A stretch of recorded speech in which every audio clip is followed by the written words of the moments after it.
आपका स्वागत है हमारे खास कार्यक्रम हरियाणा डायरी में। मैं हूं आपके साथ कंचन।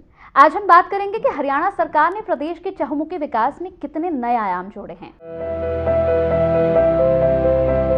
हरियाणा की सैनी सरकार जनता के हित में लगातार कार्य कर रही है। मुख्यमंत्री नायब सिंह सैनी का संदेश है कि जो योजनाएं जनता के लिए तैयार की जाती हैं उनका सीधा लाभ जनता तक पहुंचे।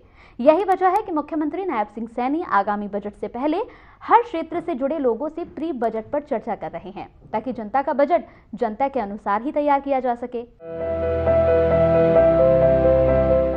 गुरुग्राम में मुख्यमंत्री ने किया प्री बजट पर संवाद। शिक्षाविद और महिला प्रतिनिधि हुए शामिल। बजट में लिखे जा रहे जनता के सुझाव।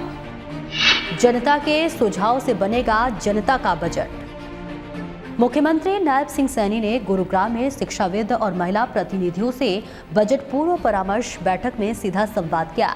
इस मौके पर मुख्यमंत्री ने कहा कि आज ज्ञान की शक्ति के साथ मातृ शक्ति के समागम में आगामी बजट में विशेष पहलुओं के साथ समाज में सकारात्मक परिवर्तन लाने का प्रयास किया जा रहा है।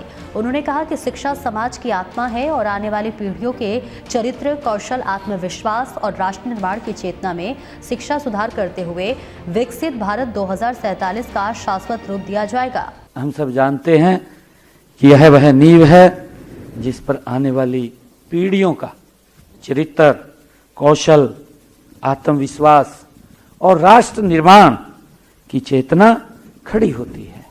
मुख्यमंत्री ने बताया कि उच्चतर शिक्षा की आत्मा अनुसंधान और एवं शोध कार्य में बसती है, इसलिए प्रदेश सरकार ने चालू वित्त वर्ष में हरियाणा में 20 करोड़ रुपए का हरियाणा राज्य अनुसंधान कोष बनाया है। हर जिले में एक राजकीय महाविद्यालय को मॉडल संस्कृति महाविद्यालय के रूप में विकसित करने का संकल्प लिया था। ये 22 मॉडल संस्कृति महाविद्यालय नई राष्ट्रीय शिक्षा नीति के सभी प्रावधानों को वर्ष 2026-27 में पूरी तरह लागू कर देंगे। साथियों, राष्ट्रीय शिक्षा नीति 2020 ने देश की शिक्षा प्रणाली को 21वीं सदी की जरूरतों के अनुरूप ढालने की स्पष्ट रूपरेखा हमने तैयार की है, लेकिन किसी भी नीति की सफलता उसके प्रभावी, मापीय और समयबद्ध क्रियान्वयन पर वो निर्भर करती है, ताकि उसका लाभ जन को मिले। साथियों, इसी जरूरत को ध्यान में रखते हुए गत 28 जनवरी को पंचकुला में हमने एक नीव पोर्टल उसका भी शुभारंभ किया है। यह पोर्टल इंटेलिजेंस, डेटा ड्रिवन और डिसीजन सपोर्ट सिस्टम, वो जो नीति निर्माण तथा संस्थागत क्रियान्वयन के बीच की दूरी को वो समाप्त करेगा। मुख्यमंत्री नायब सिंह सैनी ने कहा कि महिला कल्याण से जुड़े बजट को प्राथमिकता दी जाएगी। उन्होंने मातृशक्ति को प्रेरित करते हुए कहा कि वे समाज की धुरी हैं और हरियाणा की आधी आबादी की आवाज को नीति और बजट से जोड़ने के सशक्त प्रयास में भी सहभागी हैं। शिक्षा, स्वास्थ्य, सुरक्षा, रोजगार व आत्मनिर्भरता के साथ महिलाओं के बेहतर अवसर उपलब्ध कराए जा रहे हैं, जिससे समाज और प्रदेश की तरक्की की राह दोगुनी गति से अग्रसर हो रहे हैं। बीते वर्ष बजट में महिला एवं बाल विकास विभाग के लिए 2101 करोड़ 55 लाख रुपए का प्रावधान किया था। इसमें से अब तक 975 करोड़ 15 लाख रुपए की राशि खर्च की जा चुकी है।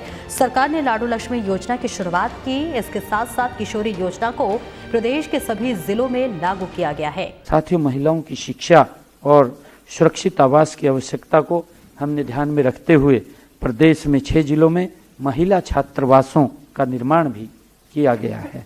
वहीं पर हम महिला स्वयं सहायता समूह की आर्थिक रूप से सशक्त बनाने के लिए हमारी सरकार प्रतिबद्ध है।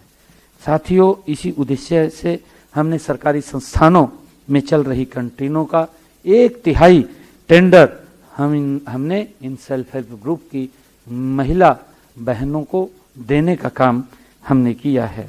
और इसके अतिरिक्त प्रदेश के 2000 आंगनवाड़ी केंद्रों को आंगनवाड़ी सक्षम आंगनवाड़ी केंद्रों के रूप में बदला जा रहा है और इससे माताओं और बच्चों को बेहतर पोषण, स्वास्थ्य और देखभाल की सुविधाएं भी वहां मिलती हैं।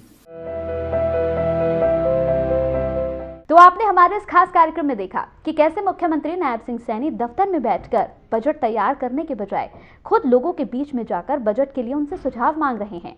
हरियाणा की सैनी सरकार मजबूत शिक्षा और महिला सशक्तिकरण के लिए प्रतिबद्ध है, इसीलिए बजट में इनके लिए खास प्रावधान भी रखे जाएंगे। फिलहाल इस खास कार्यक्रम में मेरे साथ इतना ही। मुझे दीजिए इजाजत। नमस्कार।